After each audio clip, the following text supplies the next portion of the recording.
తెలంగాణ వార్తా విశేషాలను speed news రూపంలో మీకు అందిస్తున్నాం. పొగాకు ఉత్పత్తి సరఫరా నియంత్రణ ప్రకటనల నిషేధ చట్ట సవరణ బిల్లు మంత్రి శ్రీధర్ బాబు ప్రవేశపెట్టారు. ఈ బిల్లుకు శాసనసభ ఏకగ్రీవం ఆమోదం తెలిపింది. బిల్లు ఆమోదం పొందినందుకు ఉక్కా పార్లరు, ఉక్కాకు సంబంధించిన వస్తువులపై ప్రభుత్వం ఉక్కుపదం మోపనుంది. నిబంధనలు అతిక్రమిస్తే జైలు శిక్షలను విధించనుంది. యువతకు చెడు వ్యసనాల నుంచి దూరంగా ఉంచేందుకు కాంగ్రెస్ ప్రభుత్వం ఈ నిర్ణయం తీసుకుంది. తెలంగాణ అసెంబ్లీలో నీటి పంపకాలపై చర్చ వాడివేడిగా సాగుతోంది. బీఆర్ఎస్ తెలంగాణ ప్రత్యేక రాష్ట్రంగా ఏర్పడినప్పటి నుంచి 2,299 టీఎంసీలు మాత్రమే వాడుకుందని, ఆంధ్ర 512 టీఎంసీలు తీసుకొని పోతుందని మంత్రి ఉత్తమ్ తెలిపారు. సీఎం జగన్, కేసీఆర్ ఎప్పుడు కలిసినా కృష్ణా నీటి పంపకాలపై చర్చించుకున్నా తెలంగాణకు మాత్రం అన్యాయమే చేశారని ఆగ్రహాన్ని వ్యక్తం చేశారు. ఈ ప్రతి ఒప్పందాలకు బీఆర్ఎస్ మద్దతు పలికిందని ఉత్తమ్ తెలిపారు. దక్షిణాది తెలంగాణ కృష్ణా జలాలపై ఆధారపడి ఉందని సీఎం రేవంత్ రెడ్డి అన్నారు. అసెంబ్లీలో కృష్ణా జలాలపై చర్చ జరుగుతుంటే ప్రధాన ప్రతిపక్ష నేత కేసీఆర్ చర్చలో పాల్గొనకుండా ఫామ్ హౌస్కే పరిమితమయ్యారని విమర్శించారు. సభలో బీఆర్ఎస్ ఎమ్మెల్యే హరీష్ రావు పచ్చి అబద్దాలు చెబుతున్నారని ఆరోపించారు. కరీంనగర్ నుంచి తరిమి కొడితే మహబూబ్ నగర్ వాసులు ఎంపీగా గెలిపించారని పరోక్షంగా కేసీఆర్ను ఉద్దేశించి రేవంత్ విమర్శించారు. కృష్ణానది ప్రాజెక్టులపై వాస్తవాలు అని ప్రభుత్వం ప్రవేశపెట్టిన పుస్తకానికి పేరును అవాస్తవాలు అని పెడితే బాగుండేదని హరీష్ రావు మండిపడ్డారు. తెలంగాణ, ఆంధ్రప్రదేశ్ మధ్య కృష్ణా జలాల పంపకానికి సంబంధించి మంత్రి ఉత్తమ్ కుమార్ రెడ్డి అసెంబ్లీలో ఇచ్చిన పవర్ పాయింట్ ప్రెజెంటేషన్ ని ఆయన ఖండించారు. రెండో అపెక్స్ కమిటీ మీటింగ్లో కృష్ణా నీటి ప్రాజెక్టులను కేఆర్ఎంపీకి అప్పగించేందుకు గత ప్రభుత్వం ఒప్పుకున్నదన్న విషయాన్ని హరీష్ రావు ఖండించారు. ఇది అసత్య ఆరోపణగా ఆయన తెలిపారు. ఇందుకు ప్రస్తుత ప్రభుత్వంలోని నీటిపారుదల శాఖ కార్యదర్శి రాహుల్ బొజ్జా రాసిన లేఖ నిదర్శనం అంటూ లేఖను ఆయన చూపించారు.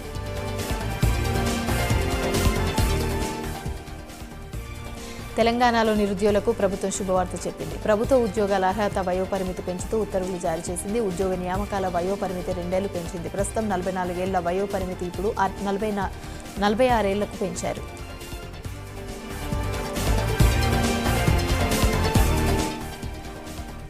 కృష్ణానది ప్రాజెక్టుల నిర్వహణకు కేఆర్ఎంపీకి అప్పగించలేమంటూ కాంగ్రెస్ పార్టీ అసెంబ్లీలో ప్రవేశపెట్టనున్న తీర్మానం బీఆర్ఎస్ సాధించిన విజయమని కేటీఆర్ వ్యాఖ్యానించారు.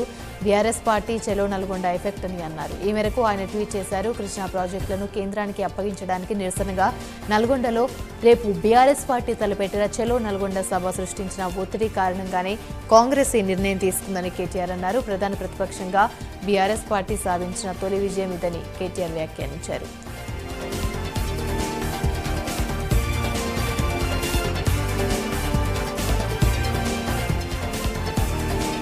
తెలంగాణ అసెంబ్లీ ముందు ఓ ఎస్ఐ ఔదర్యం చాటుకున్నారు. గన్ పార్క్ వద్ద ఓ పావురం దెబ్బతలిగి ఎగరలేకపోయింది. దీన్ని గమనించిన ఏఎస్ఐ మంజుల పావురాన్ని చేతిలోకి తీసుకుని దానికి నీళ్లు తాగించి ప్రథమ చికిత్స అందించారు.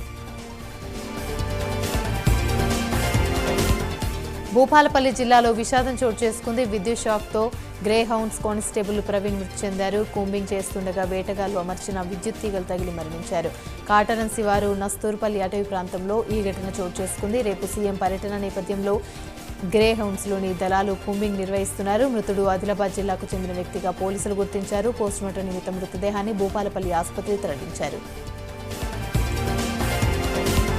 నల్గొండ జిల్లా కేంద్రంగా రేపు బీఆర్ఎస్ పార్టీ భారీ బహిరంగ సభకు నిర్వహించారు. ఈ సభలో మాజీ ముఖ్యమంత్రి కేసీఆర్ పాల్గొనున్నారు. కృష్ణానదిపై ఉన్నటువంటి నీటి వాటాను దక్కించుకోవాలని పెద్ద ఎత్తున మహబూబ్ నగర్, నల్గొండ, రంగారెడ్డి జిల్లా ప్రజలకు బీఆర్ఎస్ పిలుపునిచ్చింది. ఈ సభకు సంబంధించిన ఏర్పాట్లను మాజీ మంత్రి జగదీశ్వర్ రెడ్డి, నల్గొండ జిల్లా అధ్యక్షులు పర్యవేక్షించారు. తెలంగాణ అసెంబ్లీలో కేఆర్ఎంబీపై తీర్మానం పెట్టాలని బీఆర్ఎస్ ఎమ్మెల్సీ కవిత కోరారు. కృష్ణానదిపై ఉన్న ప్రాజెక్టులు కేంద్రానికి అప్పగించలేదంటూ కాంగ్రెస్ ప్రభుత్వం స్పష్టం చేయాలని ఆమె కోరారు. కేంద్రానికి ప్రాజెక్టులను అప్పగించడాన్ని వ్యతిరేకిస్తూ బీఆర్ఎస్ ఆందోళన చేపట్టబోతున్నట్లుగా ఎమ్మెల్సీ కవిత తెలిపారు. కేఆర్ఎంబీకి ప్రాజెక్టులను అప్పగించడాన్ని వ్యతిరేకంగా తీర్మానం చేస్తే బీఆర్ఎస్ పార్టీ తాము మద్దతిస్తామన్నారు. అసెంబ్లీ సమావేశానికి టీచర్స్ ఎమ్మెల్సీ అలుగువిల్లి నర్సారెడ్డి సాదాసీదాగా వెళ్లారు. ఎల్బీనగర్ నుంచి అసెంబ్లీ వరకు మెట్రోలో వచ్చారు. ప్రజాప్రతినిధి అంటే ప్రత్యేక హంగు, ఆర్భాటాలు అసలు ఉండొద్దంటూ భావనతో ప్రజల ప్రయాణ సాధనాలే ప్రజాప్రతినిధులవని కావాలని ఆయన అన్నారు. నాగర్ కర్నూలు జిల్లా అచ్చంపేటలో మార్కెట్ కమిటీ చైర్పర్సన్ అరుణపై రైతులు దాడి చేశారు. ఈ ఘటనపై పోలీసులు అరుణ ఫిర్యాదు చేశారు.